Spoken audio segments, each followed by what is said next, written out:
এবছর বইমেলায় ধানসিঁড়ি প্রকাশন থেকে আমার যে কবিতার বইটি প্রকাশ পেয়েছে, আমার চতুর্থ কবিতার বই তারা ঢাকা মেঘ, সে বইটি আমি জয়দাকে দিয়েছিলাম।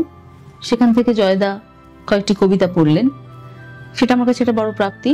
এবং এই কবিতাগুলি যখন প্রকাশ পাবে, যখন আপনাদের কাছে আসবে ঘটনাচক্রে, সেটা বিশ্ব কবিতা দিবস।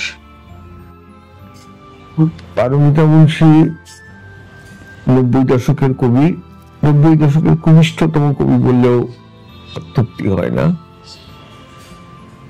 তিনি 1997 সালে তার প্রথম কবিতা দেশ পত্রিকায় প্রকাশ পায়। তারপরে তিনি লিখেছেন এবং তারপরে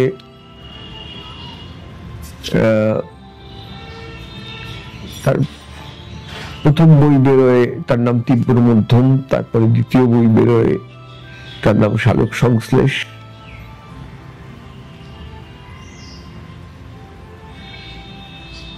তিনি প্রথম দিকে বই লিখেছিলেন তা অক্ষরবৃত্ত ছন্দে বাঁধা ছিল। এই যে নতুন বইটি আমরা দেখতে পাচ্ছি, এই যে তারা ঢাকা মেঘ, ধানসিঁড়ি থেকে বেরিয়েছে, এখানে তিনি ছন্দের বাঁধনকে খানিকটা মুক্ত করে দিয়েছেন। ছন্দ মুক্ত অবস্থায় তিনি তার কথা বলেছেন। আমি আমার বইয়ের বেশ কিছু কবিতা আমার পছন্দ হয়েছে। আমি যে কবিতাগুলো পড়ছি তার মধ্যে একটি কবিতা প্রেমের কবিতা, দুটি কবিতা আমি পড়বো, দুটো কবিতার তিনটি অংশ। প্রথম কবিতাটি প্রেমের কবিতা এবং তারপরে কবিতাটি আমি যখন পড়বো তখন আপনারা বুঝতে পারবেন। তোমার হাসিখানি দেখবো বলে আর চোখে ঘাপটি মেরে থাকি, হে পরকিয়া মন আজ বড়ই উচাটন, এমন মেঘলা দিনে ভিজে ডাহুকের ডাক নেশা ধরিয়ে দেয়। মনে হয় সবকিছু ভেঙে চুরে ওই হাসনোহানার ঝোপে সাপ সেজে ভিড়ে পাকিয়ে বসি। তোমাকে ছবল দেব, আবার সাত পাক ঘুরে এসে পাল্টা ছবলে বিষ তুলে নেব। শতরঞ্জের প্রস্তুতি এভাবেই চলে। বোর্ডের উল্টো দিকে তোমাকে বিজয়ী মেনেই আমার খেলা শুরু হয়। হাসলে যে তোমার সুন্দর লাগে তা তুমি জানো, তাই এই ঘোর কলি, মলমাস, ছদ্ম প্রতারণা। কবিতার মধ্যে একটা নতুন মানে একটা অচেনা শব্দকে উনি ব্যবহার করেছেন। মনে হয় সবকিছু ভেঙে চুরে ওই হাসনোহানা ঝোপে সাপ সেজে বেড়ে পাকিয়ে বসি।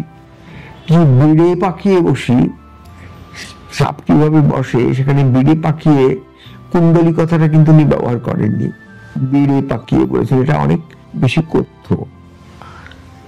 এখানে কবিতার চাল চলছে অনেক সাবলীল সরল গতিতে, দ্রুত মানুষের মনে প্রবেশ করতে পারে, কিন্তু মূল যে কথাটা তার মধ্যে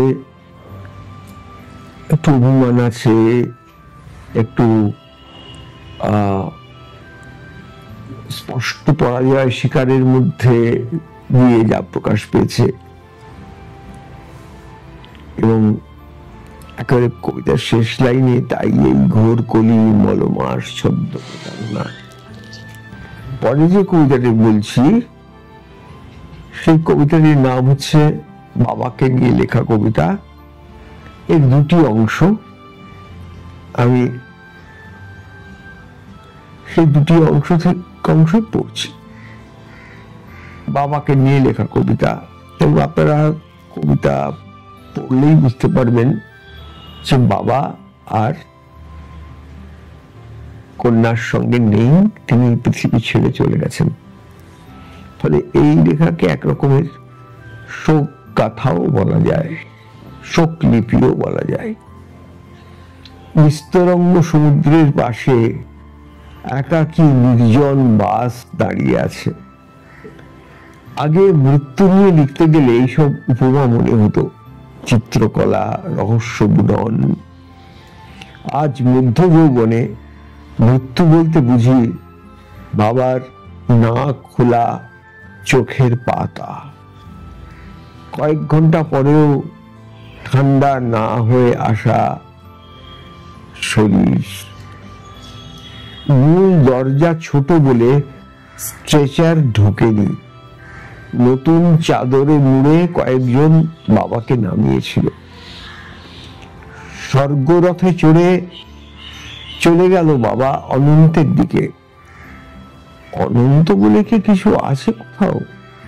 নাকি ধুলোবাড়ির উপরে যে পৃথিবী, তার বাইরে মৃত শরীরের আর কোথাও যাওয়ার থাকে না?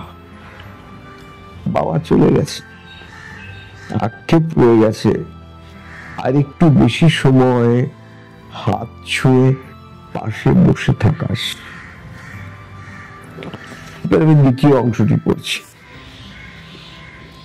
শেষের 2 বছর অন্ধপ্রায় বিছানায় শয্যাশায়ী। একদিন সকালে বললেন, ভোর রাতে আপনার বিছানার পাশে চিতাবাঘ বসেছিল। আরেকদিন বলেন সারস, আরেকদিন মেঠো চিল। বুঝতে পারছিলাম রামধনু দেখা শুরু করেছেন আপনি। কল্পদর্শন চরিত্রের উদ্বৃত্তটুকু আমাতে ছড়িয়ে দিতে দিতে। কবিতাটা আপনারা দেখলেন যে একজন মৃত্যুশয্যায় শায়িত মানুষ তার ঘোরের মধ্যে কি কি দৃশ্য দেখছেন, সেইটাকে ধারণ করেছেন তার নিজের কবিতায় এই কবি পারমিতা বংশী। তার নিজের বাবা মৃত্যুশয্যায় ঘোরের মধ্যে কি বলছেন সেটাই হয়ে উঠেছে তার লেখার বিষয়। এটা আমাদের কাছে এরকম কবিতা পড়লে আমার অন্তত অনেকক্ষণ চুপ করে থাকতে ইচ্ছে করে, কিছু কারোর সঙ্গে কথা বলতে ইচ্ছে করে না। মনে হয় যে এই যে শয্যাশায়ী মানুষ, যার কিছুদিন পরে জীবনের অন্ত ঘটে যাবে, সে মানুষ তো আমিও হতে পারতাম। আমিও তো ঘুমিয়ে ঘুরে নানা রকম স্বপ্ন দেখি, কিন্তু এই যে স্বপ্ন, এই স্বপ্ন নিয়ে আসছে মৃত্যুর ঘোর। ফলে এই যে ছবিগুলি এখানে দেখা দিল, চিতাবাঘ, মেঠো চিল, সারস, এরা সবাই না একটা কিরকম ছায়ার মধ্যে যেন ঢাকা। তাই আমি এই কবির আরো মনোযোগ দিয়ে, একাগ্রতা নিয়ে তিনি ভবিষ্যৎ কবিতা লিখবেন, এই আশায় আজকের কথা এখানে থামাচ্ছি।